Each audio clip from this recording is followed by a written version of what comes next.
Welcome to the Standing Committee on Human Services. My name is Mike Uyghur. I'll be the chair. And to my right, I have Mr. Barrett Croft, Mr. Kim Gartner, Mr. Kevin Kassoon, chitting in for Ms. Colleen Young. And on my left, I have Ms. April Chiefcalf and Ms. Joan Pratchler. Thank you for attending today, committee. Today, the committee will be considering one bill, as well as voting on the estimates and supplementary estimates number 2 committed to the committee. We'll first consider Bill number 8, the Child Care New Facilities Amendment Act 2024, a bilingual bill, beginning with consideration of Clause 1 short title. Minister Hindley is here with officials from the ministry. I would ask that officials please state their name before speaking, and please don't touch the microphones. The Hansard operator will turn on your microphone when you are speaking to the committee. Minister, please introduce your officials and make your opening remarks.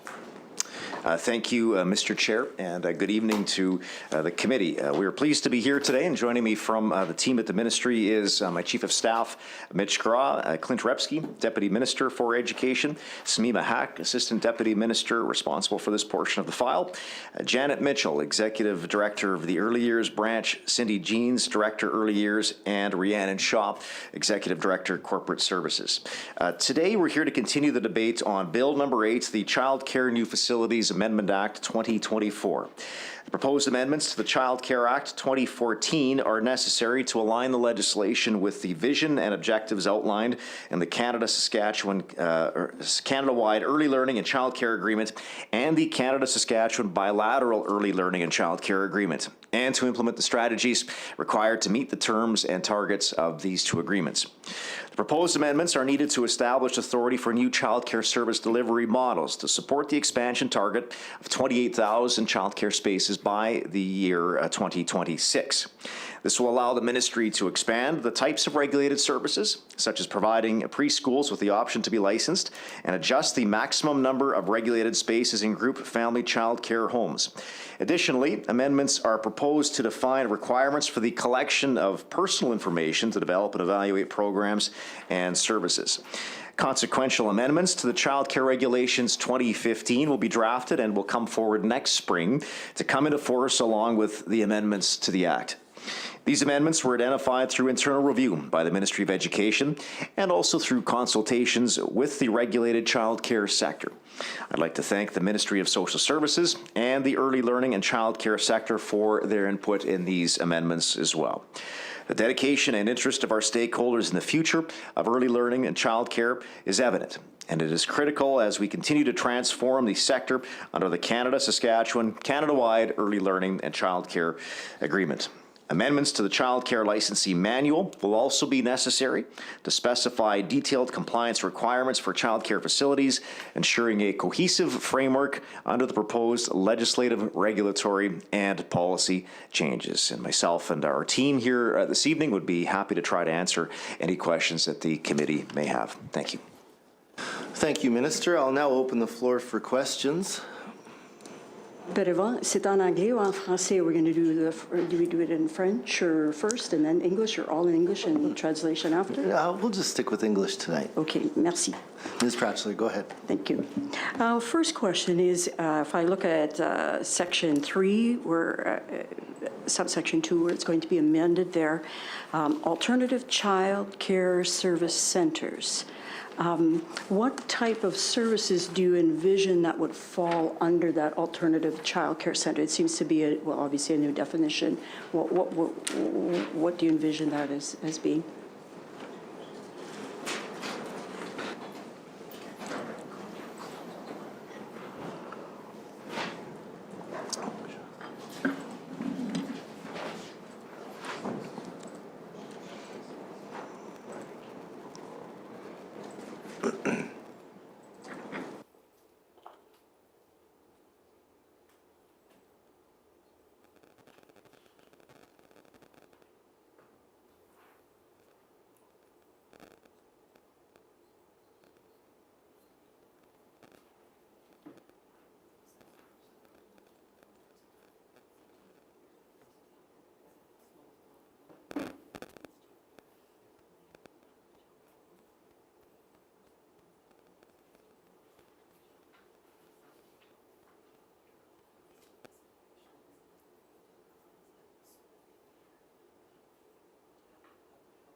Thanks for the question. That's a very good question around the alternative child care service center. So essentially, under the Act, the formal definition is it allows for other types of child care services to be provided. The intent is to have these alternate services to be defined in regulations and approved in the minister. I think, you know, just in talking to the team, and not just even here tonight, but previously, as I've tried to understand kind of where we're trying to get to with that is particular. I think the example is given, and Sammy might want to talk about this a bit more as well, but particularly in rural communities, as an example where you know, I think through some of the consultations, some of the feedback that we heard was that you'll have a rural community that perhaps has a home-based daycare, and if that and it might be the only childcare option in that community, and if that operator decides to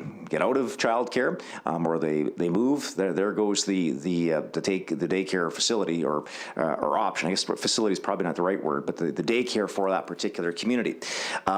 So it might be a community, however, where they're looking for something that's a little bit more robust, bigger than a home-based childcare, but not to the extent of you know, what a larger community might have in terms of an actual center that has, you know, dozens and dozens of childcare spaces. So the intention is to try to find something that's kind of in the middle, that allow for some flexibility to be able to do that, so there's something a bit more than a home-based childcare provider available in that community, but something something, again, the community might not require a full-sized, for lack of a better term, larger facility that you might see in a Regina or Saskatoon or something like that. Samima, anything else you'd add to that option? Good evening, everyone. Samima Haq, Assistant Deputy Minister at Ministry of Education.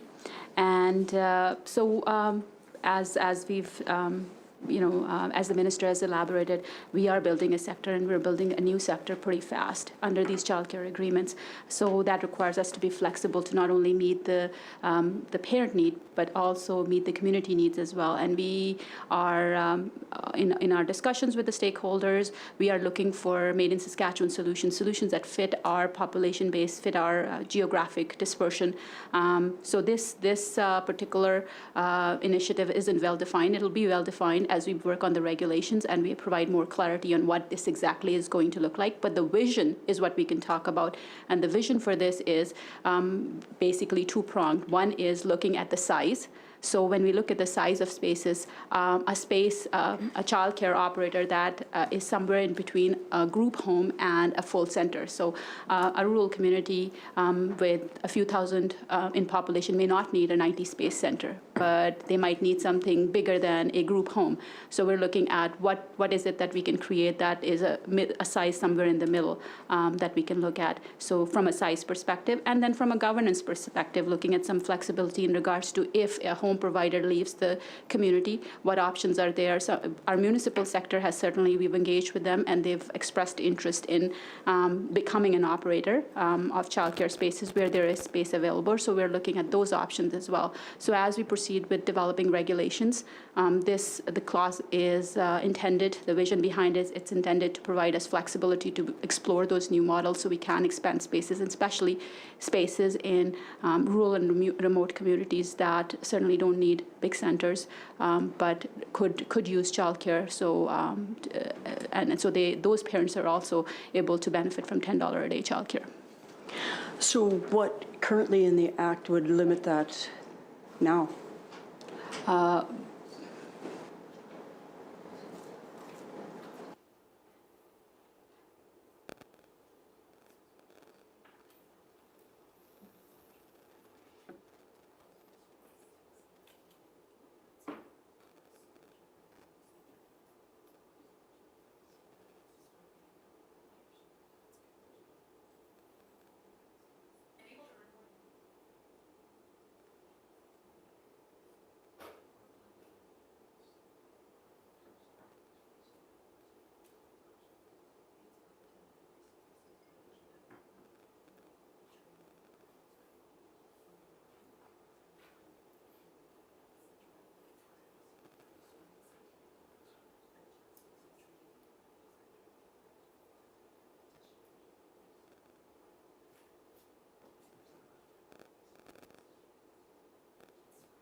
Yeah, so just around that particular issue, I think what we're trying to address is providing some flexibility in that size. There's with respect to providing transparency and clarity for the sector. There's very defined parameters for a larger child care center in terms of what's required from a staffing perspective. The regulations you have to meet, and that's different than what is in place for a home-based child care operator.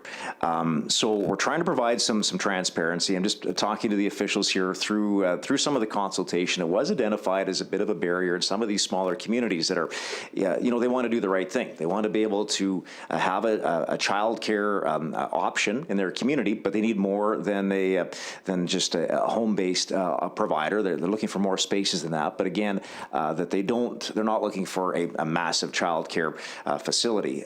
So it was identified as a bit of a barrier to try to find something in kind of a middle ground there that would address that I guess specific ask in that community.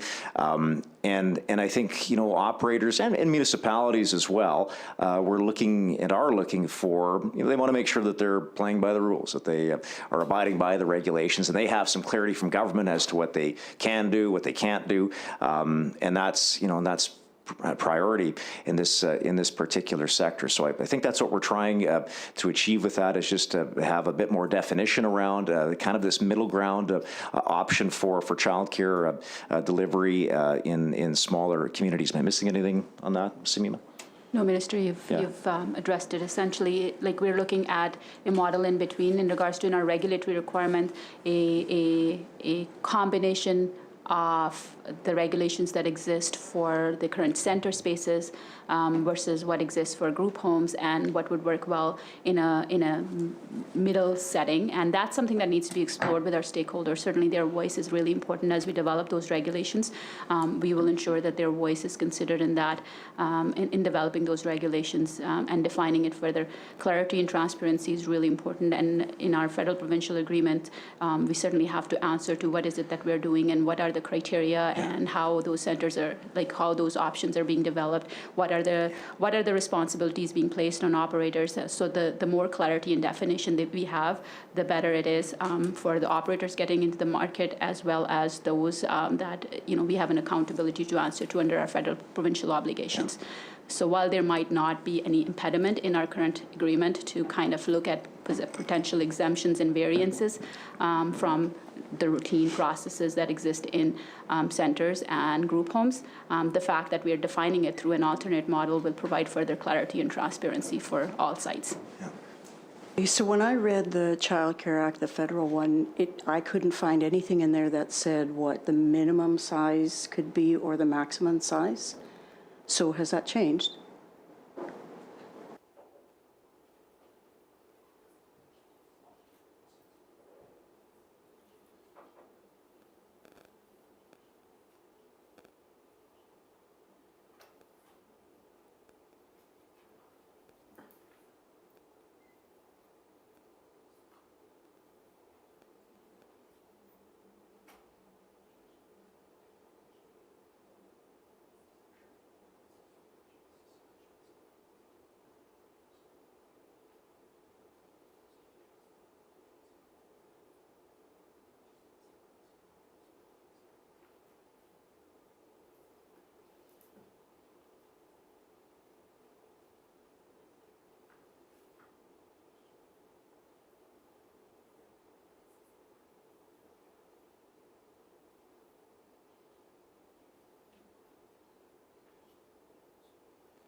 Yeah, so it's not a federal requirement. That would be under provincial jurisdiction. So that's where it falls. I think again, just to some of our previous answers, it does speak to some of the transparency, and I think Ms. Hack spoke to it well around when we're having these conversations with our federal counterparts, and they're seeking updates in terms of how we're making out in terms of achieving our targets to expand 28,000 spaces in our province. These are some of the things that they're looking at, and I think it would help for us to be able to provide some clear answers and some transparency to them and what's being done. And I think just in addition to what I said earlier around some of the feedback that we've had from the sector, and there was a significant number of stakeholders that were consulted and either attended an in-person session or responded in writing to us. But just as an example, and it's a little bit different in every province, of course, but I met with some operators yesterday. I had a meeting yesterday morning with one of the groups that represents a number of childcare facilities and operators around the province, and they had very well versed in this area, and having kind of had a bit of a snapshot, lay of the land, if you will, of what's happening in other provinces and territories in Canada, and they did speak to how they've seen that Saskatchewan has done well by adding as many spaces as we have thus far. I think we've hit about 75% of our target that we're trying to achieve as per the agreement with the federal government. And the operators that I talked to yesterday, they were grateful for that. They said they recognize that we're have been more successful in adding more spaces here in Saskatchewan compared to some other provinces. That being said, we're trying to hit that target, and we've been able to work pretty collaboratively with the sector thus far, knowing, of course, that there's some challenges there, as we've talked about. But I think again, this is kind of the next step for us to be able to say, what else can we do to help provide a bit of a space there to add more of these childcare spaces, and perhaps communities that haven't been able to add spaces thus far for some of the reasons that we've discussed here this evening. How do we address that? How do we provide some clarity for them and around what we could do to kind of hit that middle road for adding more childcare spaces, whether it's in between the group model, the larger childcare facility model, and the home-based model. But and I think it's something we want to try to make sure that we're doing, and so that we're going to hit that target that has been provided to us. I've heard now a couple times, the issue of being transparent.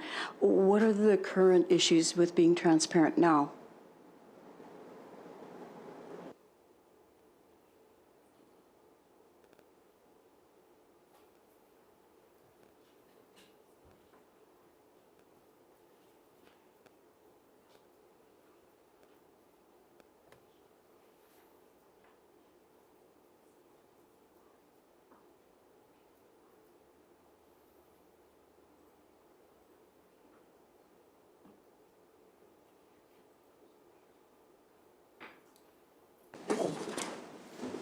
Yeah, there's not any issues that have been identified now just with respect to transparency. I think all we're just trying to, we just want to ensure that if we do come up with a new model, that it's well defined. It's very clearly defined in terms of the parameters, so that those in the sector know what this model is and perhaps what it isn't. But that's what we mean by transparency. We just want to be able to provide that clarity to the sector. Again, I think that speaks a little bit to just one of the issues that's been identified with us, just the way that it's set out right now. But if we're able to come up with this model that kind of fits in the middle, that there is clarity, so that there isn't, it kind of takes the guesswork out of it. So that if somebody, an operator or a community, a municipality sees a path forward here, that it's clear to them on how they can achieve it, and there's no ambiguity in terms of what the regulations are for a new model.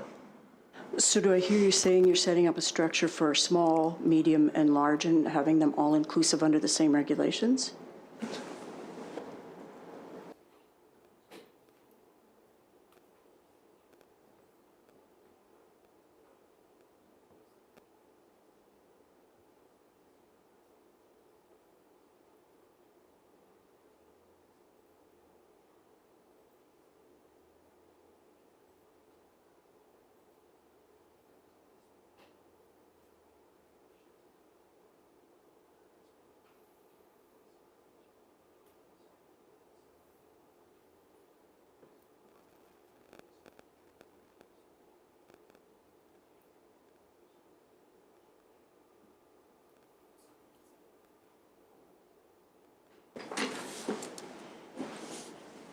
Sammy. That's a great question, and that's I would say in response that we haven't defined everything yet. This amendment allows us the opportunity to explore what it could be. It could be small and large. It could be medium and large. It could be small and smaller. It could be whatever the community needs. We do want to have all kinds of flexible options there that could address the needs of the parents in the community. To develop a sector and to develop this number of spaces this quickly requires that flexibility, requires innovation, requires us to be open to all kinds of different approaches. So that's what we want to explore. That's why we are not defining it in this one. We are looking at it, we've really been very careful in how we've consulted with the sector and call it an alternative to the existing three that we have, which is a home, a group home, and a center. What else is needed for us to be able to serve our communities and our parents is something to be explored, and it could be based on size, it could be based on other needs as identified through our regulatory work. But we do want to ensure that whichever model that we end up with through our assessment and through our consultation is very well defined, and clearly in our regulations there's clear requirements that are available for operators and for our parents what it look like. And so we know that there's very good oversight, there's oversight over home-based, and we have pretty clear rules about oversight over centers. This new entity in the middle, what kind of oversight would be available for that?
just answer a couple things, and I'll turn it over to Samima. But great question. I think first off, we want to ensure that oversight's a priority. That there's not any sort of dilution of the oversight like that. That is paramount in the sector, and we know that happens in whether it's a home-based daycare or it's a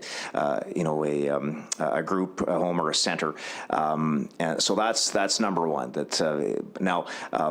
Outside of that, if you look at the governance model, that's a little bit different, right? If you're running just a daycare out of your home, how that operates compared to one that has 90 spaces or a combination of hundreds of spaces in some of these communities where they have a number of daycares, so that might be under the same overall operator. They do have it's a different structure, but whether it's drop-in visits or any sort of oversight, that remains crucial to this. So that, just to be very, very clear, that's a priority for the sector, and that will not change. There is, and that's something that, of course, has been discussed and is very critical to what we're doing here. But Samima, did you want to talk perhaps a bit about what there is for oversight now and how it kind of varies between the different types of facilities and homes, and perhaps expand upon anything I might have missed? Thank you, Minister. So, as you mentioned, Mr. Ashler, that the oversight requirements are very well defined. And this is exactly the intention with this, that we define the oversight requirements and any other requirements through our regulations for those new types of childcare operators. We don't want a presumption from the operator that the group home requirements apply to them or the center require to them. We want to explore options as to what is needed, and then build a model around that, and then define that in the regulations and have clarity for operators in regards to what those requirements are. The requirements, like as you mentioned, you're well aware of those as well. These are site visits. These are drop-in visits, unannounced, announced, attending board meetings. We do all kinds of follow-up with the operators. And we anticipate to continue to do that. But whatever it looks like into the future, it would have to be explored with those models. And then we want to ensure that that's well defined in our regulations. And just I forgot to mention as well, I think it's important to note as well that the child care giver ratio would not change. You probably had a subsequent question coming on that, and I forgot to mention that, but that's also, I think, important to mention that ratio would stay the same. Okay, good. Yes, as a principal, ratios matter. As a nurse, ratios matter. Okay, let's see if we can't slip on down to the next part. Section, let's see what it is here, E. A definition of a group family childcare home, and changing it from 12 to 16, section E on my paper here. Can you give me just maybe a couple of the evidence-based research that was used to choose that number 16?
So we heard about that in the consultations we had with the sector, that there were some that were asking for it. The reasoning around the number is just around the existing ratio. So the existing ratio is that one adult's allowed to care for up to 8 children at one time in a family child care home, and 2 adults are allowed.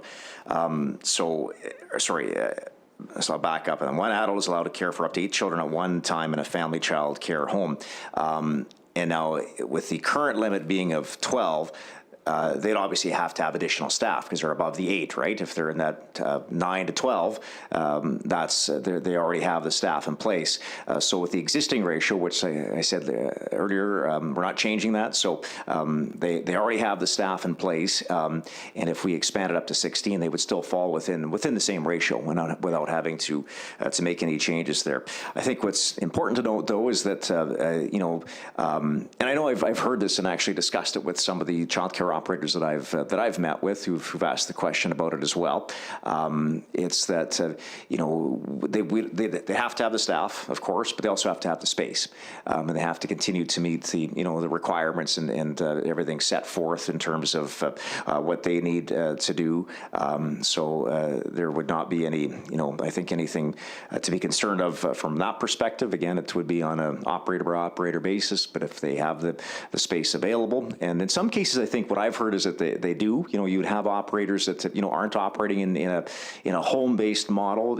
And so they do have a I don't know if a facility is the right term. Whenever I say facility, I think it's something bigger. But they have perhaps the room for 16. But the way the Act is currently structured, they're limited at the 12. So that's the reasoning behind the increase. If a family home would have 13 children, they would necessarily now have to have 2 staff members. Is that right? Because it goes 1 over. Is that how that ratio would work then?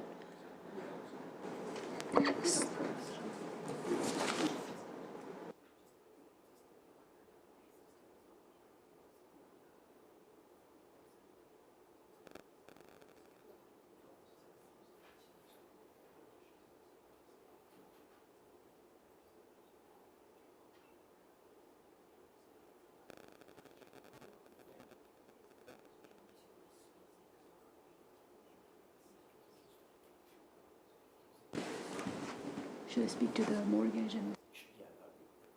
So this particular amendment flows from, a lot of feedback from stakeholders. With the new space development grants and the capital grants that we've been able to provide to the operators, many of the group home operators have bought a separate home adjacent to often their resident or connected to their residence, and they are running a group home, childcare home.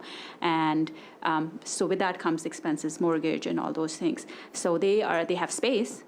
And as soon as they go over 8, the number 8 for their spaces, they have to have 2 staff.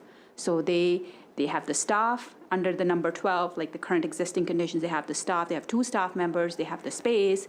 They have added the expense of having more space, but they're not able to maximize their space and their staffing because the current ratio only allowed them to have 12 spaces. Now, if the spaces go up to 16, then they can use all the space that they have. If they have the space, they can maximize the based on ratio for their staff. What the expenses for the staff, they can maximize the number of children that they can care for by going to 16, maintaining the same ratio. And, they can also maximize the funding that they get from the ministry because it's on a per space basis that they would get the fee reduction grant. So all of this would actually lead to a more stable and a viable group home because now they have space and that's fully utilized. They have staff that they always had to hire and they are fully utilized and the current ratio is maintained. And they're maximizing their grant and funding from the ministry in the form of per space grant, fee reduction grant, which is always going to support them. So this is from that perspective, from what we've heard from the stakeholders, as long as there is space and we would be monitoring that through our other oversight activities. This is actually a win-win for the sector and for the parents as well. Okay, happy to hear that. I guess this would encapsulate Section 4 maybe more broadly. What do you see as the key criteria for obtaining licenses in terms of application requirements, what prerequisites they have to have before they can obtain a license, and what kind of oversight can they expect of their operation in terms of inspections and assessments and things of that nature?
Hello, Cindy Jeans, Director of Early Learning and Workforce in the Early Years Branch.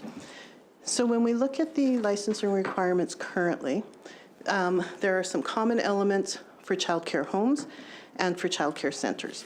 And so some of those would include things such as looking at the usable floor space, looking at the program, looking at the staff-to-child ratios, looking at training requirements, looking at requirements around nutrition. And so some of those that are common now would likely apply to a new, excuse me, to a new service model, and some would still need to be developed, depending on what that model looked like. Okay.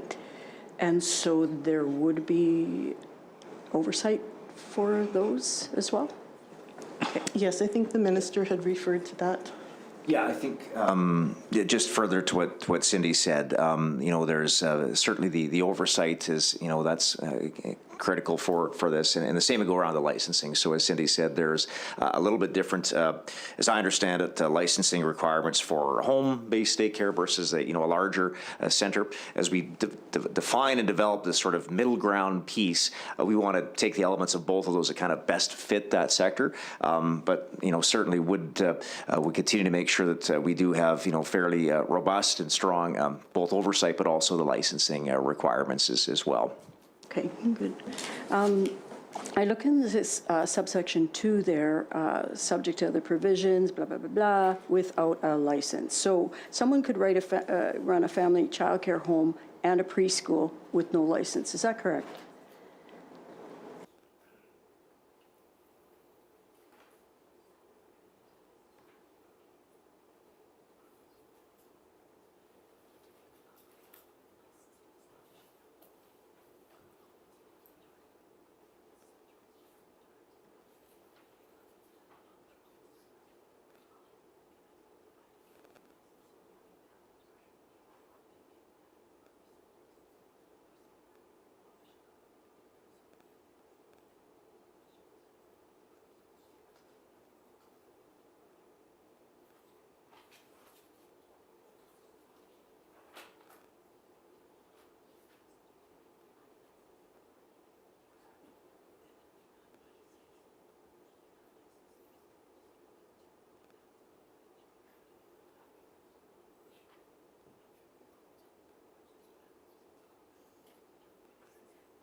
Yeah, licensing, so group home licensing is mandatory, center licensing is mandatory.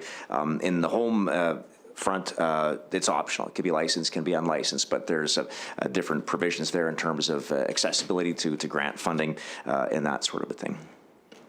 Preschool, they can be licensed or unlicensed. I see both of those in this act.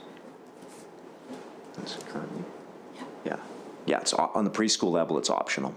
Okay, Yeah. and then it says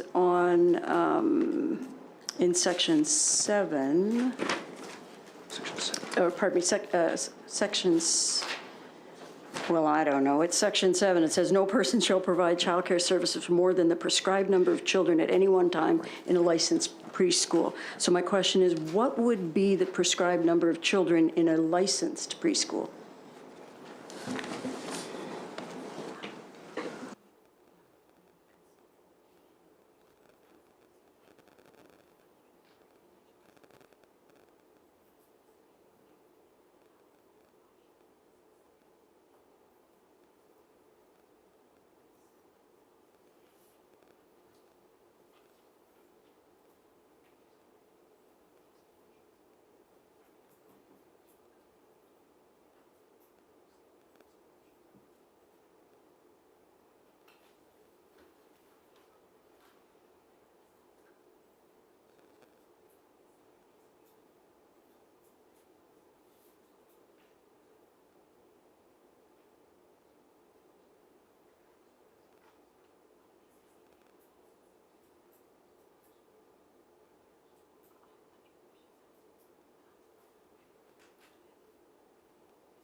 still to be determined as we work through just in consultation with the stakeholders and develop, what it looks like in that space. But Samima, maybe talk a bit more about kind of what's happening there right now. So currently, the preschools are exempt from our regulations. We don't have jurisdiction over them. What we're proposing over here with these amendments is they become one of our alternate service delivery providers. Since they are private businesses, we would give them an option to become licensed. Should they become a licensed provider in our alternate service delivery model, then we would prescribe in our regulations the requirements for them. And they would have to be determined through our regulatory development process in consultation with the preschool sector and other stakeholders. Some of the drivers for the requirements will be, of course, like any other operator, the size, the physical size, the number of children accessing services, the staffing ratios. So all of those things are still important, and we would consider those as we develop requirements for them. Okay, and if we just go down a little bit lower, Section 7 is amended to Section 5, subsection 1. It says other facilities, unlicensed preschools. So what would be the numbers that could be in an unlicensed preschool? They are outside of our jurisdiction right now, so unless they come into our jurisdiction and become a licensed preschool provider, there is no jurisdiction we have on them. So nobody provides oversight to preschools that are taking care of children. Can that be? In our current model, they are not in our jurisdiction. When will they be? We are attempting to do that through this amendment to bring them into the licensee structure. So do I hear you saying that we will not have any more unlicensed preschools? They will all be licensed now under this act? Not quite how I read it, but...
sorry, just had to seek some clarity here. So they aren't licensed, but there are minimum provisions in the Act, as I understand it.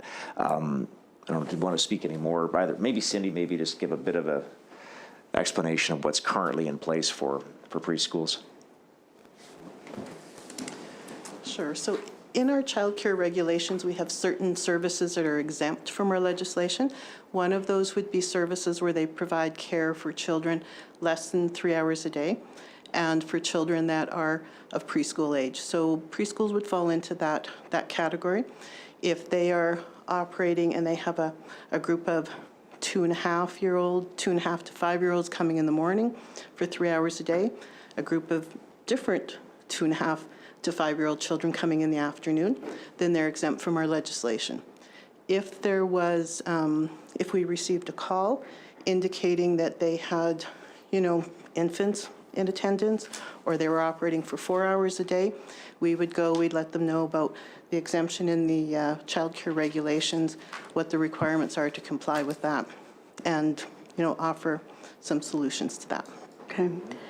Yeah, because the question I have next is, what problems are being created by not having any limits on enrollment and no oversight in unlicensed preschool? As a principal, I can think of 10 right now.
Thanks. Just conferring with the officials just for some history in the sector when it comes to preschool. My understanding that we've had preschool operators for some time, for decades.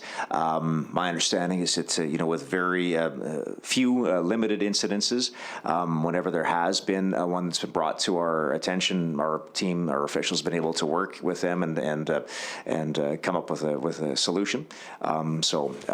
I think that's I would say we want to continue to do that. Of course, monitor it closely and make sure that it continues to operate that way. But that's historically my understanding how that's been dealt with at that portion of the sector.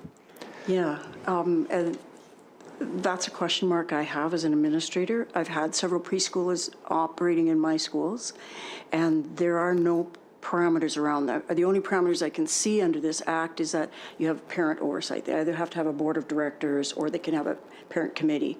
And I've seen some amazing fights in that room downstairs because there were no parameters set around that. So that's really important to have that, whatever those regulations would be. And maybe it's the same numbers as you have for your others, but that is, there should be something there for that. And especially for licensed, well, for all of them. I mean, how can you have unlicensed care for children? That just makes me nervous in this day and age. It really does. So I don't know if that's in the plans or that's an amendment or something that could be considered. We've got regulations for everything else. They're typically in schools, well, as much as they can be, I guess. Yeah. And the other question I have regarding those kind of parameters around preschools, would you say that those same type of parameters would be in place for les immersions, for the French schools as well? Because we know those ratios are always a lot smaller in our French immersion schools and French immersion preschools. Or do you see that those numbers would be the same as English and in French?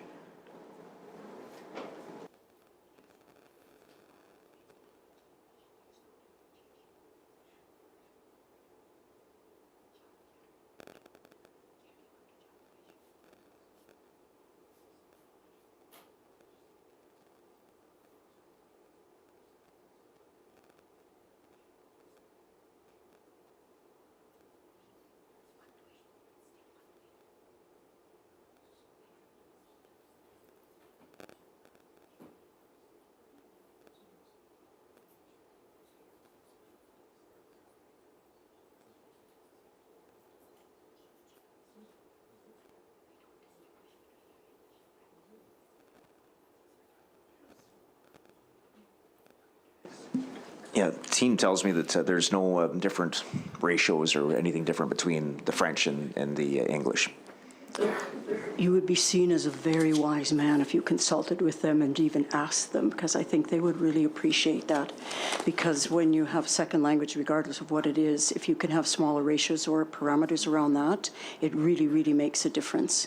And it would be a good outreach for the French community as well, because often people don't think of that, but there are quite a few French immersion preschools.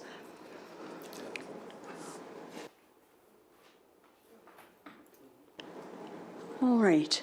I was wondering if we could sort of end off looking at section 7, well, it's actually 10 now, but 10.1 and section 3. The minister may exempt a license from requirements of subsection 1 or 2, as a case may be, if the minister is of the opinion that compliance with subsection 1 or subsection 2 would cause an undue hardship, or granting an exemption which would not be contrary to public interests. It's on the bottom of page 10 in our amended.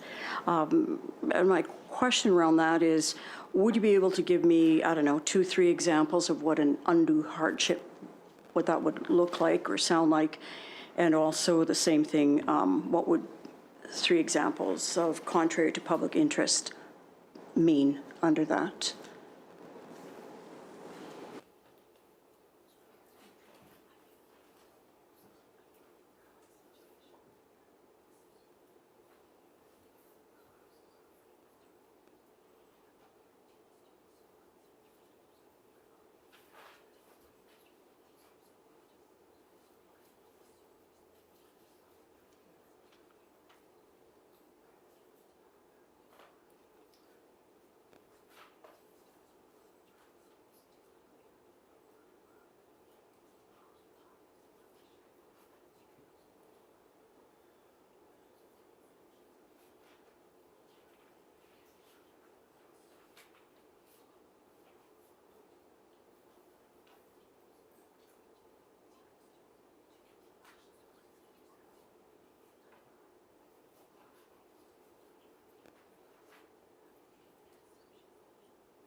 Thanks for the question. Hearing, just conferring with the team, that there haven't been a lot of exemptions, I don't think, granted historically. The one example, and probably the most common one, and the only one that's coming to mind right now, is in the case of what's called a teen student support center, where they might not have a parent advisory board, I think, or committee. Stand to be corrected here by Cindy, but just maybe if you want to speak a bit more about kind of those specific circumstances and why we need to allow for an exemption in those particular cases. So our teen student support centers would be primarily caring for children of teen parents. Those parents would all be under the age of 18, or typically under the age of 18. So to have a parent board when they can't take on that legal liability just doesn't really make sense. And parent advisory committee may not as well. So those centers would look at other ways of gathering parent involvement. And so they would meet with them, they would talk about the program and stuff, but they wouldn't have a parent board or a parent advisory committee simply because of the age of the parents. Okay, thank you. That makes obviously good sense. And we have a couple here in Regina already like that. What would be some examples of contrary to public interest?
It mirrors the language that's been used in other sections for other parts of the sector there. To just chatting with the officials here, to our recollection, hasn't been used.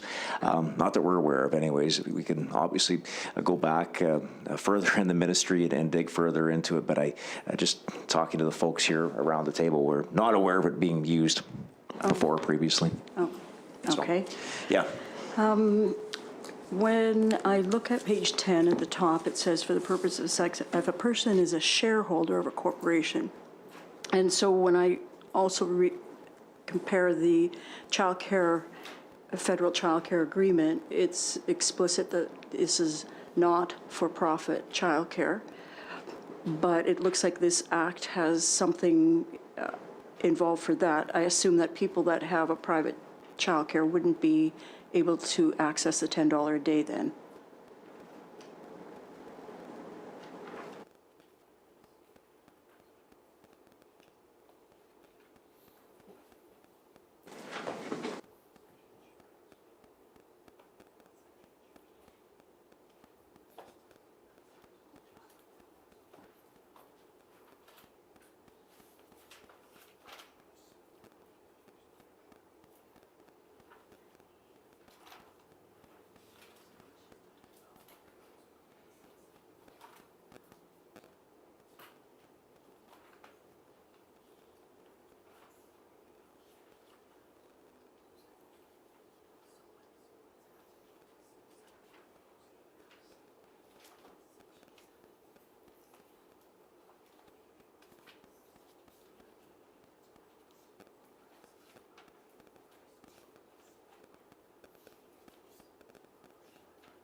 We do have a very small for-profit sector, and that exists within the province, but they are not eligible for $10 a day under the federal provincial agreement, so they would not be eligible for parent fee reduction grant.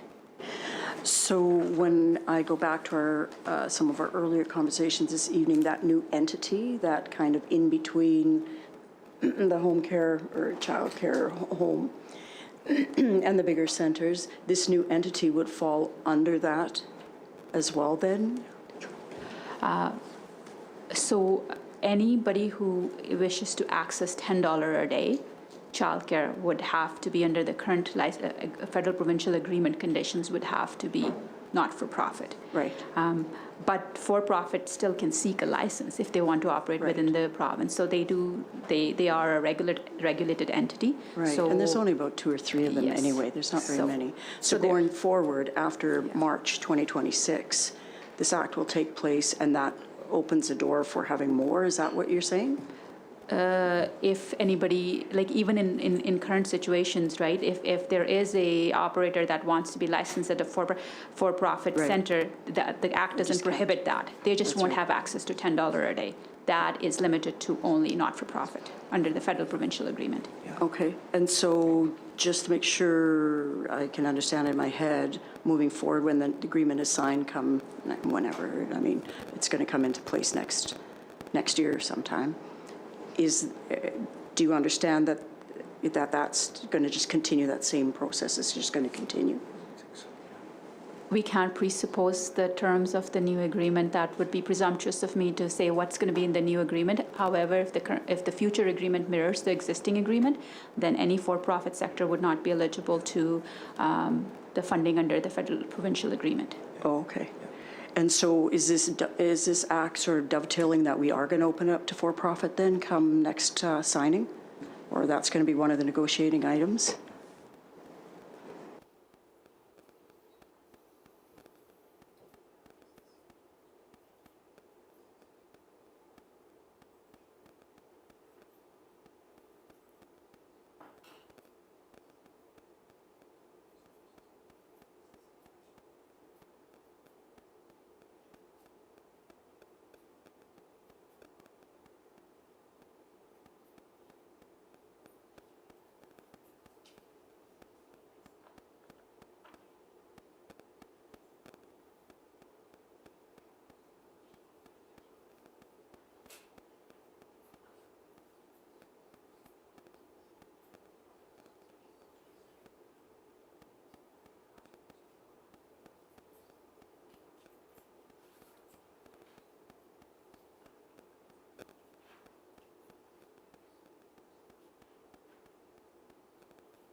Thanks for the question, and I think, you know, you referenced it as well in the preamble that it's, you know, largely the sector is non-for-profit. Like, there is a very small number that are in the for-profit space when it comes to childcare. I don't anticipate that changing. I just don't, based on, you know, my experience in the time of the file, the operators that I've met with. I haven't seen that push. So you know, again, some of the, you know, what we want to, just at the broader, what we want to be able to discuss with the federal government is, you know, provisions that are happening in other jurisdictions, other provinces. Would that be you know, a sticking point for us? I don't think it would be. Again, I think we're, you know, the one example I've given as well. In addition to that, and again, it's just an example, but, you know, the other one I've given is around the age limit, you know, what Manitoba has and we don't have. So, but I don't think that, again, I do not anticipate a massive shift. I think the child care center that's been established in this province, again, it's largely non-for-profit. I think there's obviously reasons for that, and I don't anticipate that changing. Yeah, and they've been well established for Certainly. decades. Yeah, exactly. Obviously, Yeah. the member would know that. I met with a group of them on Yeah. Friday. Some of them that have been in operation for 50 and 60 years, in small communities too, not even just, you know, like a city where I live in Swift Current, but places like Cabri and Abbey, and they've got a ton of experience, and they obviously know what they're doing. Yeah. So. Yeah. Good. Well, I just want to say thank you to the Minister and all the officials that helped with with this. Thank you very much. It was good evening, and thank you to Chair and Hansard officials, and I appreciate your work and my fellow colleagues. All right, seeing no further questions, we'll proceed to vote on the clauses.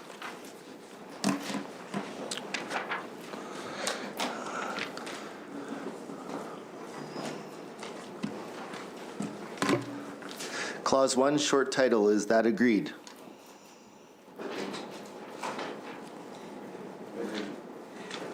Carried.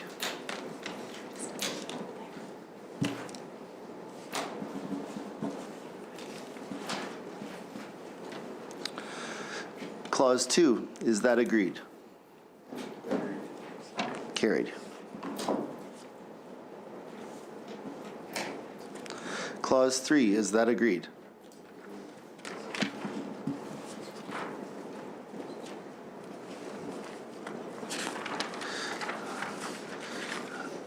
Clause 4, is that agreed?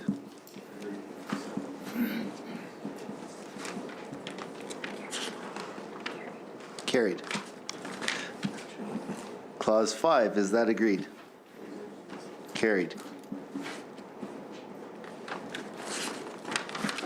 Clause 6, is that agreed? Carried.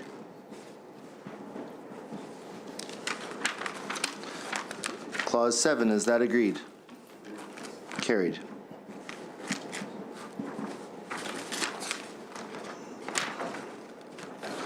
Clause 8, is that agreed?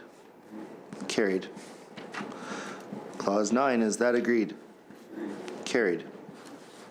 Clause 10, coming into force, is that agreed? Carried.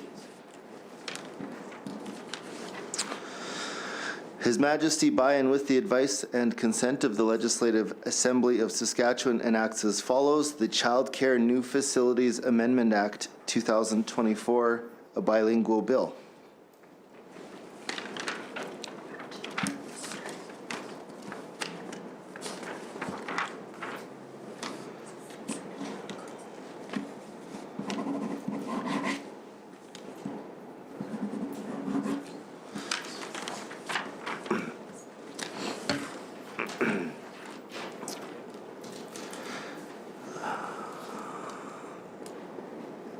I would ask a member to move that we report Bill number 8, the Child Care New Facilities Amendment Act 2024, a bilingual bill,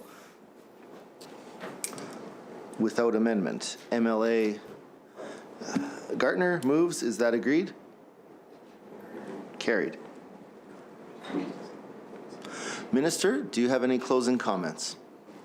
Thanks, Mr. Chair. Just again, thanks to the committee members tonight for your questions. Very much appreciated. Thank you. And no doubt something that I think is pretty close to all of us in terms of this part of the education sector. So thank you for your thoughtful and respectful questions. And of course, to the rest of the committee members, thank you as well, and to the team at the ministry that have joined us here this evening. Lots of experience in the child care sector, as we've talked about from the operators front, but certainly also in the ministry as well. A lot of expertise and history that I can count on and kind of lean on a little bit for some historical background and trying to make sure that we're doing the best thing we possibly can for the sector, families and parents and the kids and the child care operators and the staff as well, ECs and everybody that's part of this sector. So thanks everyone for your time and dedication to this sector here, not just tonight, but each and every day. So thank you. Thank you. And MLA Pratchler, any closing comments? Thanking all the officials here. It's not an easy job after all these weeks. We're all getting a little tired, aren't we? Anyway, thank you. Thank you.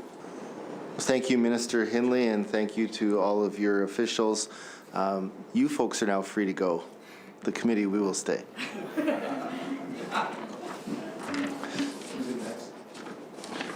We're just doing estimates.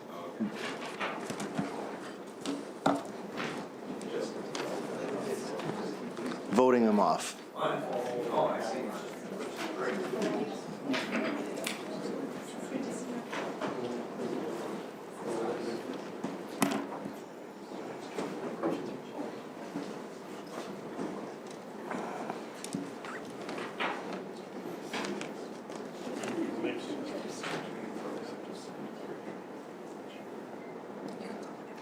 We will now proceed to vote on the estimates and supplementary estimates number 2 committed to this committee. Vote 37, Advanced Education, page 23, Central Management and Services, subvote AE01 in the amount of $17,678,000. Is that agreed?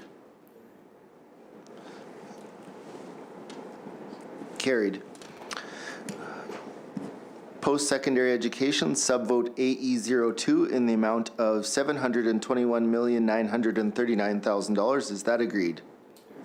Carried. Student supports, subvote AE03 in the amount of $48,414,000. Is that agreed? Carried. Non-appropriated expense adjustment in the amount of $0. Non-appropriated expense adjustments are non-cash adjustments presented for informational purposes only. No amount is to be voted. Advanced education, vote 37, $788,031,000.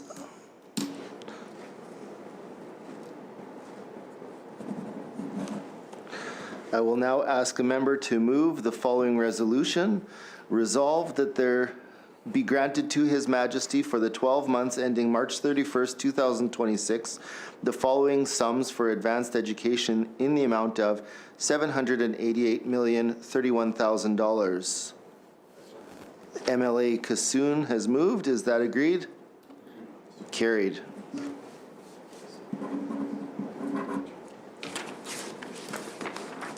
Vote 5, Education, page 35.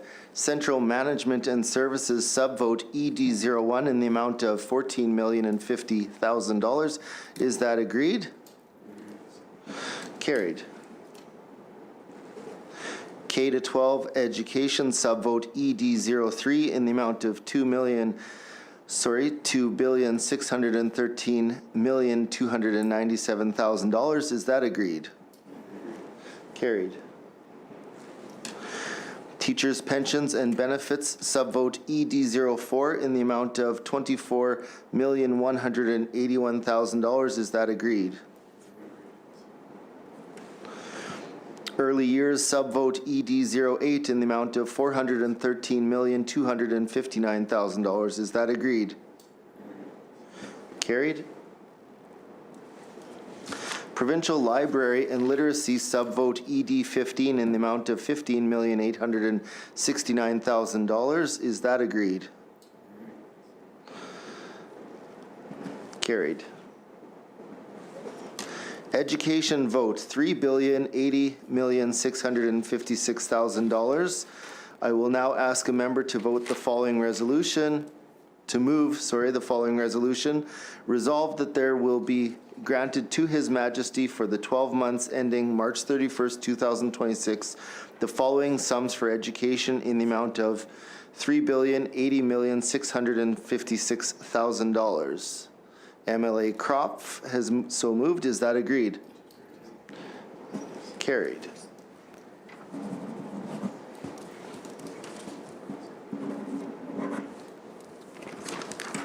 Vote 32, Health, page 67. Central Management and Services, subvote HE01 in the amount of $9,622,000. Is that agreed? Carried.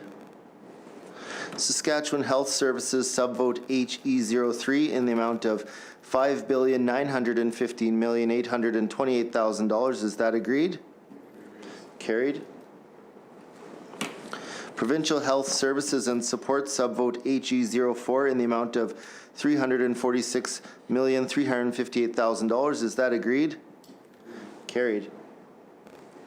Medical Services and Medical Education Program, subvote HE06 in the amount of $1,274,269,000. Is that agreed? Carried. Drug Plan and Extended Benefits, subvote HE08 in the amount of $533,526,000. Is that agreed? Carried. Non-appropriated expense adjustment in the amount of $1,989,000. Non-appropriated expense adjustments are non-cash adjustments presented for information purposes only. No amount is to be voted. Health, vote 32, $8,079,603,000. I will now ask a member to move the following resolution.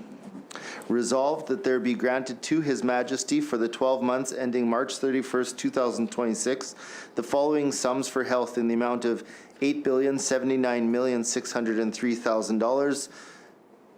MLA Gartner has moved. Is that agreed? Carried. Vote 20, Labor Relations and Workplace Safety, page 87. Central Management and Services subvote LR01 in the amount of $5,089,000. Is that agreed? Carried. Occupational Health and Safety subvote LR02 in the amount of $10,537,000. Is that agreed? Carried. Employment Standards subvote LR03 in the amount of $3,222,000. Is that agreed? Carried. Labor Relations Board subvote LR04 in the amount of $1,079,000. Is that agreed? Carried. Labor Relations and Mediation subvote LR05 in the amount of $730,000. Is that agreed? Carried. Injured Worker Appeal Services subvote LR06 in the amount of $1,037,000. Is that agreed? Carried. Non-appropriate expense adjustment in the amount of $92,000. Non-appropriate expense adjustments are non-cash adjustments presented for informational purposes only. No amount is to be voted.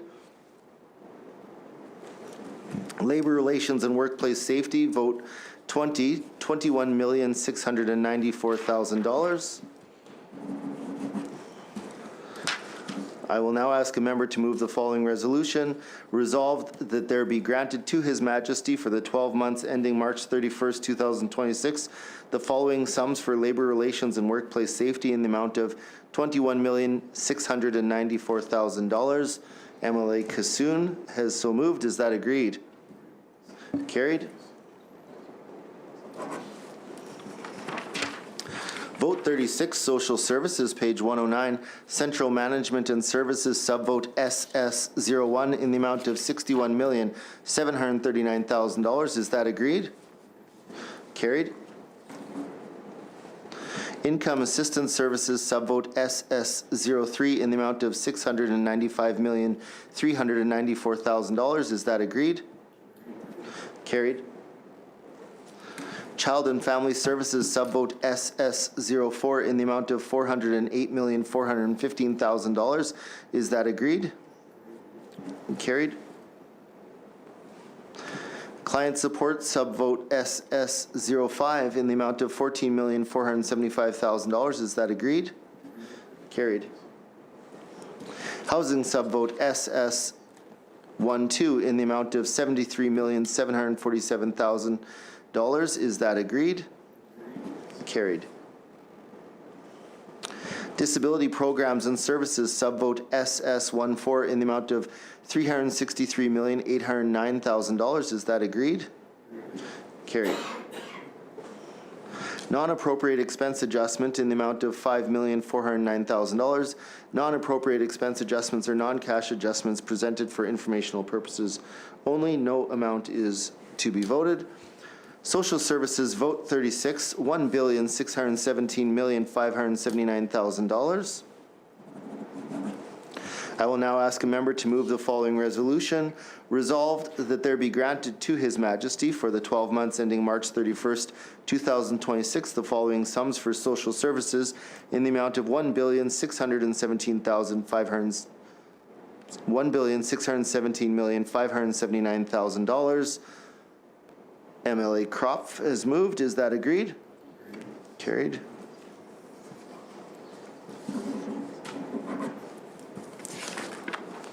Vote 169, Advanced Education, page 147. Loans to Student Aid Fund, subvote AE01 in the amount of $80 million. Is that agreed? Carried.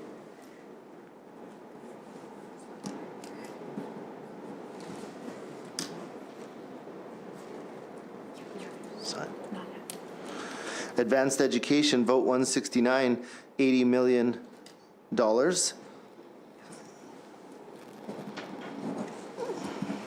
I will now ask a member to move the following resolution.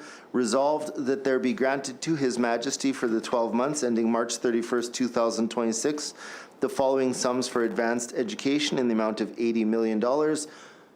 MLA Gartner has moved. Is that agreed? Carried.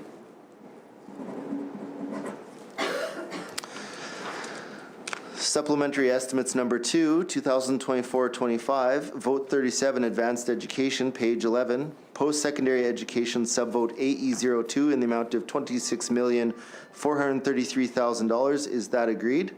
Agreed. Carried.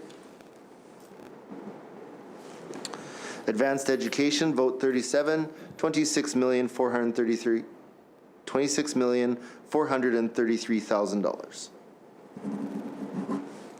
I will now ask a member to move the following resolution. Resolved that there be granted to His Majesty for the 12 months ending March 31st, 2025, the following sums for advanced education in the amount of $26,433,000. MLA Kassoon has moved. Is that agreed? Carried.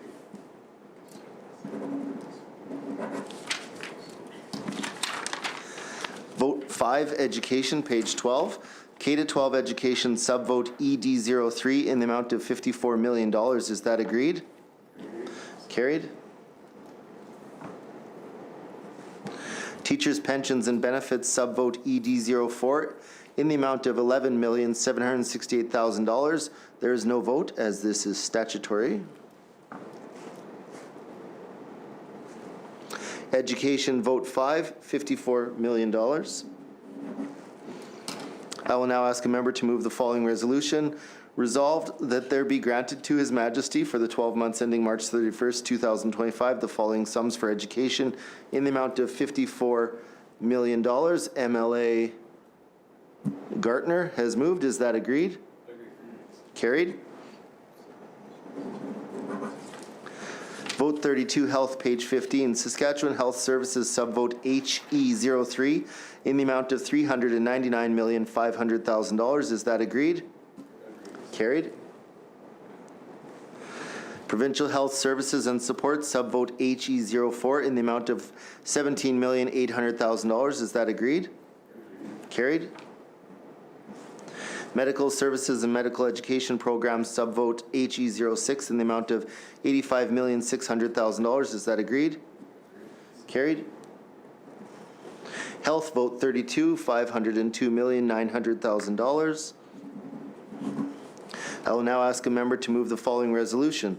Resolved that there be granted to His Majesty for the 12 months ending March 31st, 2025, the following sums for health in the amount of $502,900,000. MLA Kropf has so moved. Is that agreed? Carried.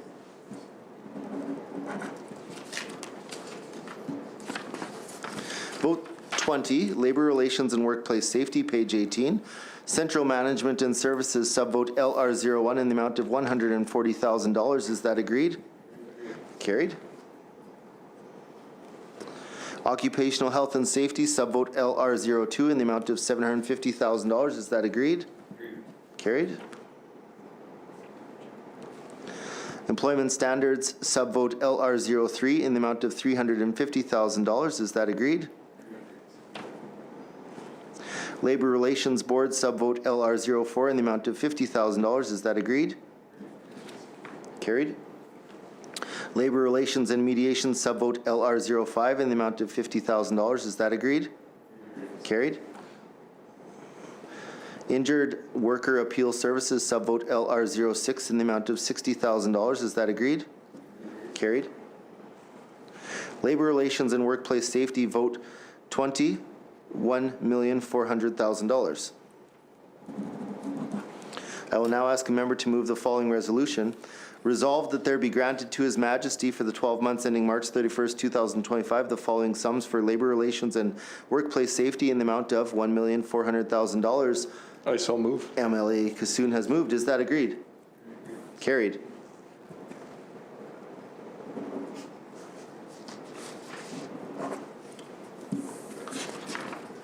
Vote 36, Social Services, page 19. Central Management and Services subvote SS01 in the amount of $1,800,000. Is that agreed? Carried. Income Assistance Services subvote SS03 in the amount of $6,600,000. Is that agreed? Carried. Child and Family Services subvote SS04 in the amount of $36,900,000. Is that agreed? Carried. Client support subvote SS05 in the amount of $1,200,000. Is that agreed? Carried. Housing subvote SS12 in the amount of $600,000. Is that agreed? Carried. Disability programs and services subvote SS14 in the amount of $2,900,000. Is that agreed? Carried. Social services vote 36, $50 million. I will now ask a member to move the following resolution. Resolved that there be granted to His Majesty for the 12 months ending March 31st, 2025, the following sums for social services in the amount of $50 million. MLA Gartner has moved. Is that agreed? Agreed. Carried.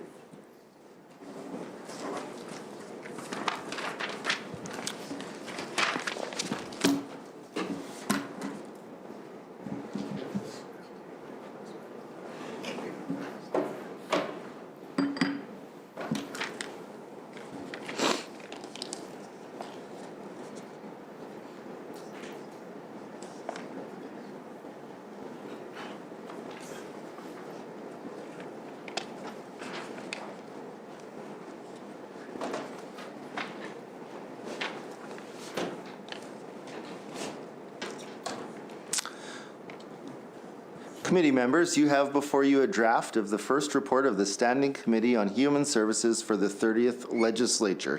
We require a member to move the following motion, that the first report of the Standing Committee on Human Services for the 30th Legislature be adopted and presented to the Assembly. MLA Gartner has moved. Is that agreed? Agreed. Carried.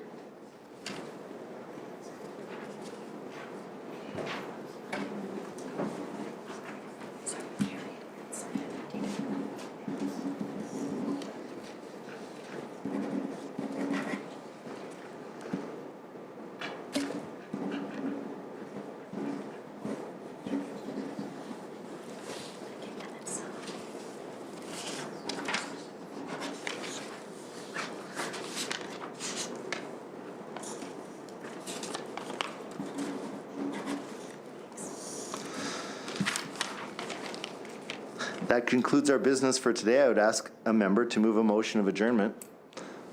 MLA Kropf has moved. All agreed? Agreed. Carried. This committee stands adjourned to the call of the chair.